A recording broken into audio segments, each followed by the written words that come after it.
தோழர்களுக்கு வணக்கம். நான் உங்கள் அருள். நீங்கள் என்னைக்காச்சும் உங்கள் உடம்புல தலை இல்லாமல் யோசித்து பார்த்துருக்கீங்களா? அப்படிப்பட்ட ஒரு உருக்கமான கவிதையை தான் இப்போ நான் உங்கள்கிட்ட படிக்க போகிறேன். இதோ இவ்வுலகை விட்டு பறந்து சென்று கொண்டிருக்கிறேன். தலையில்லாத முண்டமாய் பறப்பதால் உங்களுக்கு என்னை அடையாளம் தெரியாமல் இருக்கலாம்.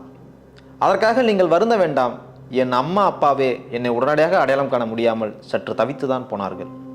முண்டமாக என்னை பார்ப்பதில் உங்களுக்கு ஏதேனும் சங்கடம் இருந்தால் என் கழுத்துக்கு மேலே ஏதாவது வரைந்து கொள்ளுங்கள். அது தர்பூசணி பழமாகவோ ஆலிவ் இலைகளாகவோ இருந்தால் நான் நிச்சயம் மகிழ்ச்சியடைவேன். அல்லது என் உருவத்தில் ஒரு ஹண்டால வரையுங்கள். திரும்பி நிற்கும் அந்த சித்திரத்திற்கு என் முகம் தேவையில்லை அல்லவா? எளிமையாக ஏதேனும் வரைய எண்ணினால் என் கழுத்துக்கு மேலே பாலஸ்தீன கொடியை வரையுங்கள். பாலஸ்தீன விடுதலையின் இன்னொரு அங்கமாய் நான் மாறிப்போகிறேன். இவை எதுவும் வரையாமல் நான் முண்டமாகவே காட்சியளித்தாலும் அதில் குறை எதுவும் இல்லை. கோரமான அந்த காட்சி யூத இனவெறி ஓநாய்களின் தூக்கத்தை கலைக்கும் என்று நான் உறுதியாக நம்புகிறேன்.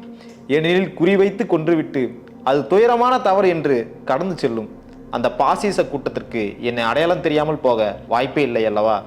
எங்களின் பாலஸ்தீன கொடியைப் போல நானும் இந்நேரம் அவர்களுக்கு கொடுங்கனவாக மாறியிருப்பேன். எனக்கு துளியும் சந்தேகமில்லை. ஓ அமெரிக்க இஸ்ரேல் போர்வெறி ஓநாய்களே, என்ன நினைத்தீர்கள்? தலைகளை துண்டாக்கினால் எங்களின் ஓலங்களை உலகம் கேட்காமல் செய்துவிடும் என்றா? பாசிஸ்டுகள் பயங்கொல்லி முட்டாள்கள் என்று மீண்டும் ஒருமுறை நிரூபித்து விட்டீர்கள். உலகத்தின் ஒட்டுமொத்த கண்கள் அப்பாவின் எல்லைகளை உற்று நோக்கியிருப்பதையும் உலக மக்கள் முன்னணியில் நீங்கள் தண்டிக்கப்படும் நாள் வெகு தொலைவில் இல்லை என்பதையும் இன்னுமா நீங்கள் உணரவில்லை? தலையை துண்டாக்கி முண்டமாக்கினாலும் உடல் சிதைத்து உருகுலைத்தாலும் எங்கள் குரல் உலக மக்களை சென்றடைவதை உங்களால் ஒருபோதும் தடுக்க முடியாது. உலகின் செவிகளுக்கு நாங்கள் உணர்த்த விரும்புவது எங்கள் மரண ஓலத்தை அல்ல, விடுதலையின் முழக்கத்தை. உடல் சிதைந்து உயிர் பிரிந்தாலும் நாங்கள் விட்டு சென்ற சுவாசக்கட்டு எங்கள் விடுதலைக்கு தூது செல்லும். நாங்கள் வெல்வோம், பாலஸ்தீனம் வெல்லும்.